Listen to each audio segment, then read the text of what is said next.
This is the 51st, but it's not the 51st annual. We hashed that out last year. There was a time, long time, where we had a film finals at the end of every semester. Saturday, Friday, and Saturday.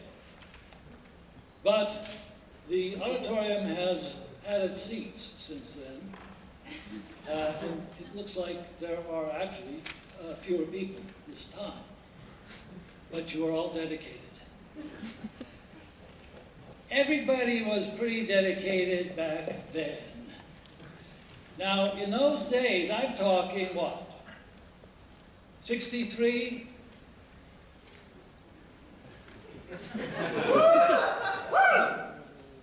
Some of you are not that old, I grant you. Some of you who are that old probably still owe me a paper. But that's to be forgiven too. In this time of shrinking budgets, there won't be that much paper to be graded. By the way, this is referred to as against the grain. That hurts. Let me ask you, how many of you have had serious difficulties dealing with grain recently? I'm not suggesting that it's something you need to balance yourself. No. We don't worry about grains, we have pixels. For those of you who think that's one of Peter Pan's friends, that's not quite true. Let me explain. How many of you know what a split reel is? That is the dumbest reaction. Now, it's not such a, you know, if you don't know what you're doing as you are forcibly splitting that reel, you will go, "Ah!" as the blood starts spurting out of your mouth. But not everybody here has had the opportunity to have a split reel. The reason is simply, you have to have a roll of film to use a split reel. In the early days, about 1964 until relatively recently, for me, the 90s was recently. For some of you, that was your 90th birthday, your ninth birthday. No. Anyway, there were 6 motion picture laboratories in the Bay Area. 5 of them were actually, all right, who the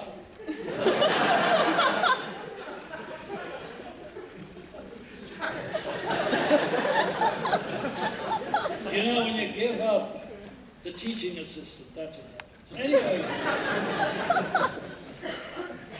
there was the crisis. Coming up, film finals. Everybody had to get stuff to the lab. You know, I can't really condemn what we have now. You know, a student goes home, comes back in the afternoon, and presents his or her finished film. In those days, of course, you relied on the laboratory. And you pleaded with the laboratory to get the film out in time. It's film finals. Some of the laboratory supervisors actually went to school here, and the reaction to that tends to be, so what, so fuck you. You know, it was, but it was not a relaxed time. You had other people to work with, and they had to perform. We were in the basement of the Creative Arts Building. For those of you who've never been down there, I suppose it's to your advantage. You don't need tickets so much as wire cutters. But in that room, we had a table for editing, it had the splicer, it had the rewinds, and students would come piling in through that door saying, am I too late? Am I too late? And they would drop a reel. Some reels were small. It's not like DVDs. You know, you look at a DVD, can you tell how long it's going to be? No, no. Sometimes you're pleasantly surprised, and sometimes you doze off right halfway through the hour. But there we were, splicing films on. Sometimes a film, you know, you could look at it and say, well, this is half an hour. And they said, yes, I haven't finished it, but this will be a kind of work in progress. And that gets put aside. But I want you to realize how many people it took to mount film finals in those days. All those students bringing in their films, and of course the faculty wondering if any of the films are going to make it in time for the screening. There was one year when a local camera shop sold the sound stock magnetic film. How's that? Anybody know about mag film? Yeah, I hear some old voices. And how many of you know the difference between edge and center track? Nobody plays back center track. So the little store sold the students all the center track mag they had. Which meant, of course, when it came to be showing them, they were basically silent films. They apologized. They even gave some film to the students for the last semester. It was Prince style. So, now you see, there are people here who get that joke. Now, come on, you guys. One of the things we know, and dealt with from the very beginning of this department, is that film is a unified entity. Like others, like the arts, other arts, painting, music. We just happen to have a very short history. But look what's happened in that short history. Within that short history, some of you don't really understand. D.W. who? Robert Flair what? Well, let's just put it this way. As Film Finals has evolved, we lose the sprockets. We gain our own control of soundtracks, and the soundtracks in the last few years have become really remarkable, professional, no problem. But we call it Film Finals. And you know why we call it Film Finals. It's in the book. If you haven't read your program, I don't blame you, but it was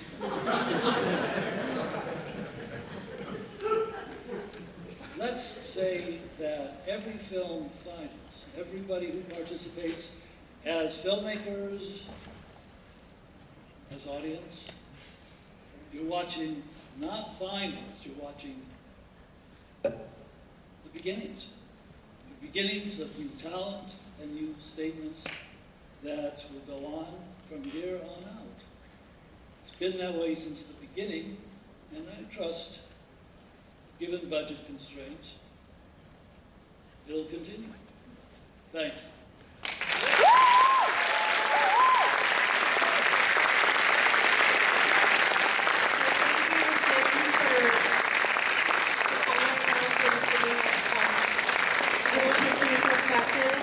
And may you all have split reels in your future.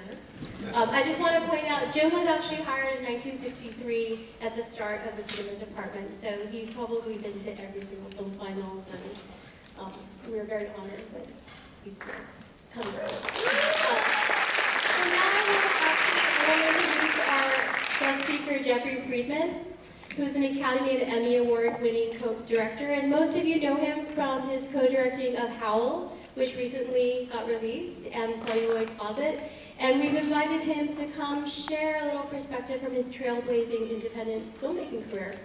So, Jeffrey Friedman, everybody.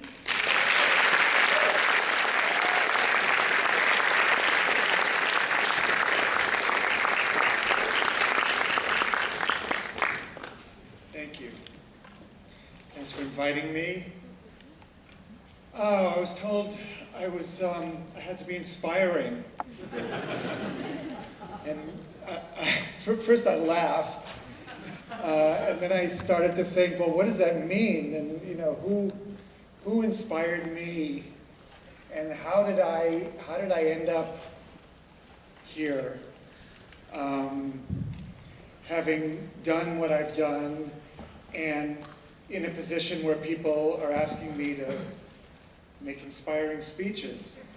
And honestly, the honest answer to that is I have no idea. I feel like I stumbled into my life, and I got where I am because of choices that I made. I knew that I wanted to do something creative, but I didn't know that I wanted to be a filmmaker. And I never set out to be a filmmaker, and I never went to film school. I began, my introduction to filmmaking was volunteering, hanging around really, editing rooms. I knew somebody who was an editor who invited me to come see where he worked. And I started hanging around editing rooms, and I started learning how to do things.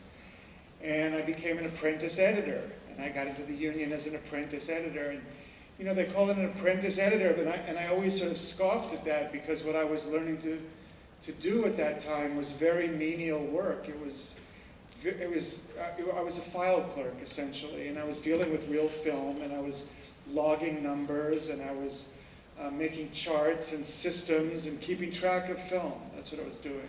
That was my job.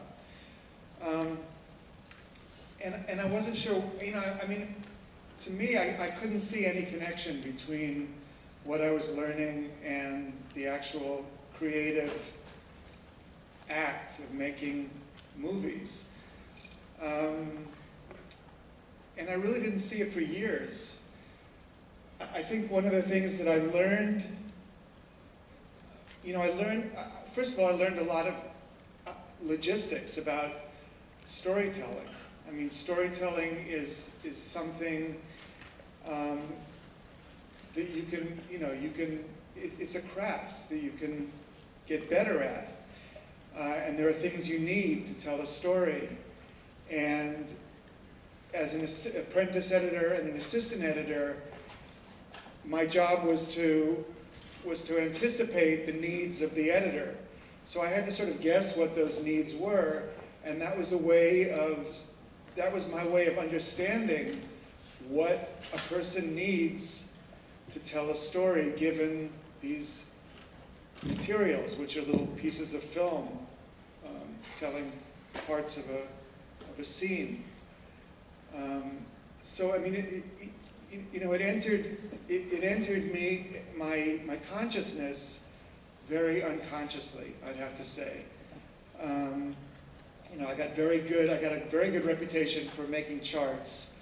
So I kept working. You know, I was able to keep track of film. I could always find stuff.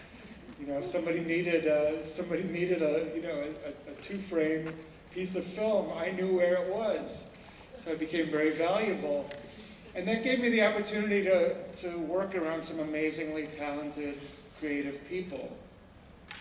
And I'm sure I absorbed something from them, but the things that I remember are very kind of visceral things.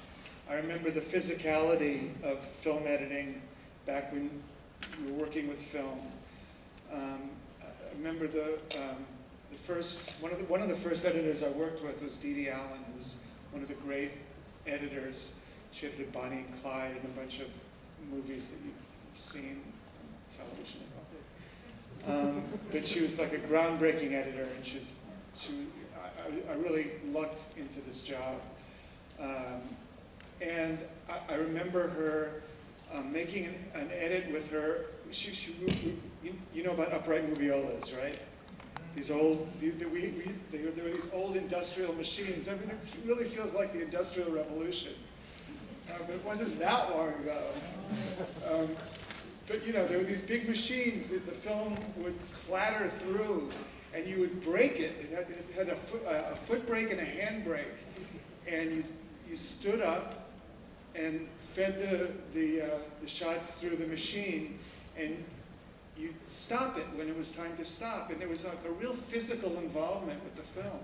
And that's what I learned from Dee Dee, that there was a real physical sense of when a cut worked. When it didn't work, she said it didn't rhythm right. The things that I actually learned, the concrete things that I learned, were that I had to be really good at what I did. Because in order to work with these people, you had to be really good. And what I did, I had no passion for, because it was really just, honestly, it was really just keeping track of numbers. You know, it was like AC 5322 to AC 5977. And I mean, it was, it's so boring. It's so boring. But there was a real passion for excellence and a real demand for doing it the right way and coming up with the right way to do it, the most efficient way of doing it. I don't know, it instilled a sense of professionalism in me, but I think it also became part of who I became as a filmmaker. And then every step of my career was really just trying to get out of the last phase. So, when I couldn't stand doing that filing anymore, I moved up to the next level. And,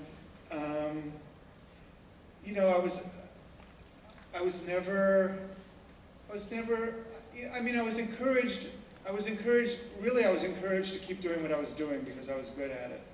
So I really had to decide when it was time, when I just couldn't take it anymore, is really what it comes down to. So, I mean, those are the kinds of choices that I made. What's the next thing possible for me to do, and what kind of films do I want to work on?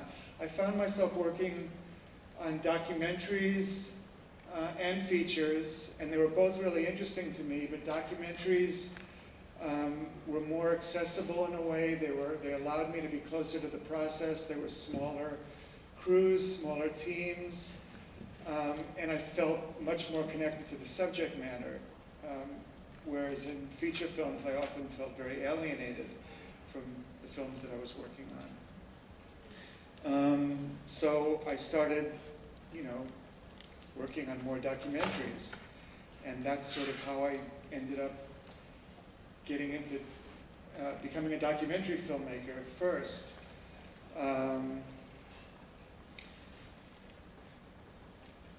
I would say that usually when I talk to students, the advice I give them is to find something in the process that you really, really enjoy, and then get really good at that.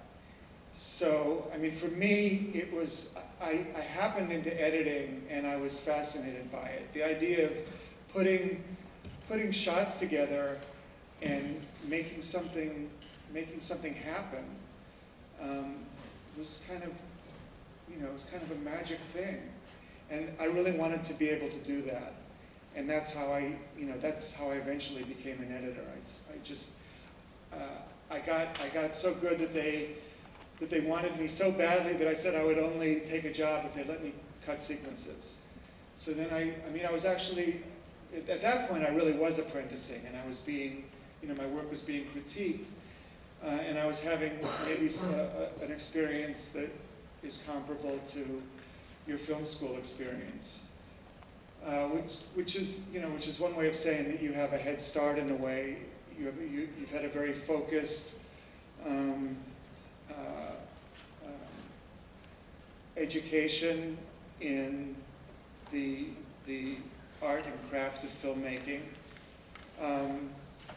but I would say that if I hadn't been a film editor and I just set out to be a filmmaker, I would have had a much rougher time. So I'm very grateful that I have a craft to fall back on, a marketable craft. And I would say that I was never, I was told, one of the things I was told when I was an apprentice editor by the assistant who was training me and sort of whipping me into shape and, getting to work on time. I mean, it was really kind of brutal work ethic stuff that I was able to put up with, but I didn't quite see the point of. But he told me, if you're looking for an easy life, don't go into filmmaking.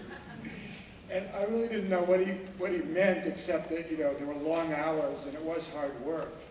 But I have a much more profound understanding of what that means. It's never easy, but it's always challenging, and it's always challenging in a way that allows you to learn and grow.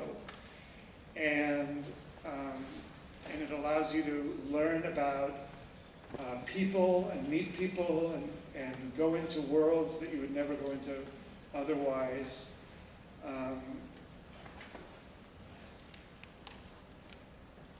When I would say when I became a filmmaker, and I started making films with Rob Epstein 20 years ago. I would say that every film that we ended up making was a film that we just got obsessed with and passionate about, and decided that come hell or high water, we were going to make this film. And I would say almost pretty much without exception, every one we were discouraged by other people from pursuing. When we started making Common Threads, which is our first collaboration as a filmmaking team, we pitched it to a couple of networks before we ended up at HBO. The first phone conversation I had with an executive about Common Threads, we gave our little pitch, and the executive said, who wants to see a bunch of gay men in San Francisco crying about their dead lovers? And I could not believe somebody was saying this to me. I mean, I was speechless for a minute. And then I sort of, I rose to the challenge and realized, okay, well, this is a question that needs to be answered.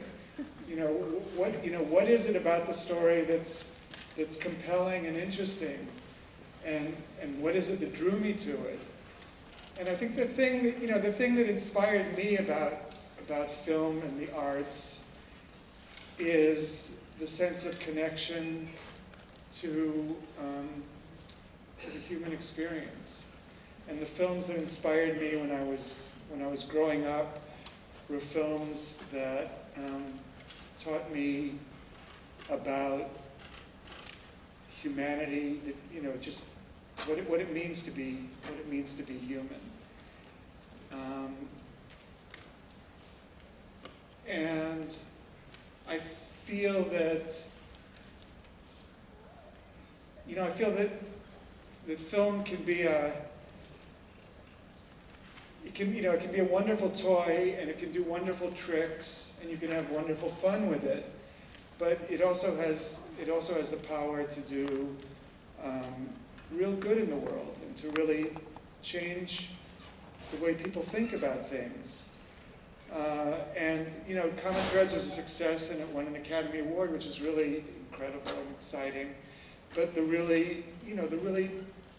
moments that were most meaningful in that experience were the letters that we got from people, or the people who came up to me after screenings because they had some family problem that had been resolved after watching the film. And I thought, that's amazing that you could actually have an effect in a small way, just on one or two people. It's a way of being part of the conversation. it's a way of elevating the conversation. And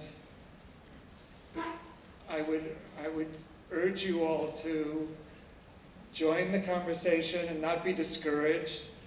You know, when we were making paragraph 175, we were told that you can't make another film about World War II, you can't make another film about the Holocaust. You know, the 50th anniversary of the war had just come. You know, all the TV stations had already bought all their, you know, their whole season of World War II commemorative films. We were told we just couldn't, you know, couldn't be done. And then that film premiered at the Berlin Film Festival, and that film actually became part of the political conversation in Germany, which I never expected. And it certainly wasn't my intention making the film, but it was very gratifying. There were a month after the film premiered, it got a lot of attention, a lot of press, and the Bundestag, whatever it is, the German government took up the issue of reparations for homosexual victims of Nazi persecution after 50 years. I mean, it was too little, too late, but it was something. You know, it was something, and it was. I was proud of that. When we started Howl, we, you know, we put together this crazy proposal for this project that was completely. I mean, we wanted to come up with something that was original and challenging, and as a result, basically everybody told us it was impossible. We had a meeting. We had a week in New York. Brian was there at No Borders, where we met with. We had 65 meetings in 1 week. It was like speed dating. And they were great meetings. We were the most popular project at No Borders. We were just booked from morning till night, and then we had meetings in the evening too. And nothing came out of it. Not a penny came out of it. What did come out of it, though, was that we got really good at the pitch, and we really started to understand what worked about the way we were thinking about the story and what didn't work. But you know, I never would have imagined going into that week of pitch meetings that's why I was going into it. And in fact, not long after that, we got financed. Somebody actually loved the idea and had the money and wanted to finance it. And then we got into the Sundance Screenwriters Lab, where one after another, these very experienced, really wonderfully generous industry screenwriters told us that what we were trying to do was impossible. And they did it, you know, they did it in a way that it was devastating, but they were also encouraging us to try to make it possible.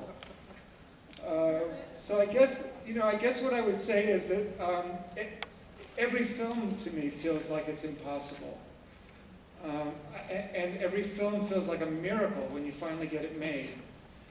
And I'm still not sure exactly how it happens, except that, you know, you have a passion for the right idea at the right time. And I would just say, you know, you're coming out into the marketplace now in a really, really interesting time. And it's never been a great time. It's, you know, I mean, you hear stories about golden ages, and there used to be more work in, you know, there used to be more work in some areas, and there's always been, it's always been hard. People always complain about how hard it is to raise money and make movies, and I mean, the point is, it's just hard. It's just hard to put it together, but it's very satisfying when you do. And I feel like this is a really exciting time to be entering the market because we don't know what it's going to be. But I think I really feel like it's just starting to coalesce.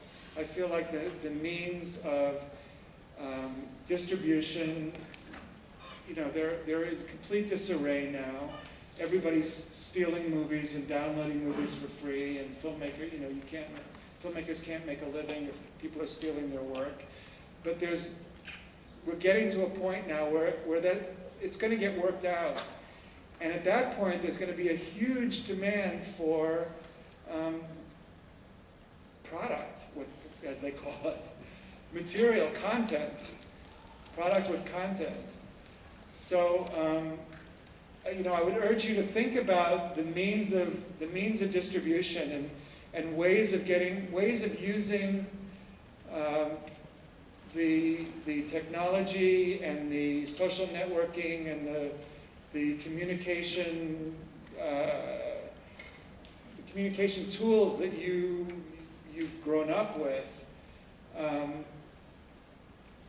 ways of using that to basically monetize that, figure out how to make money from that.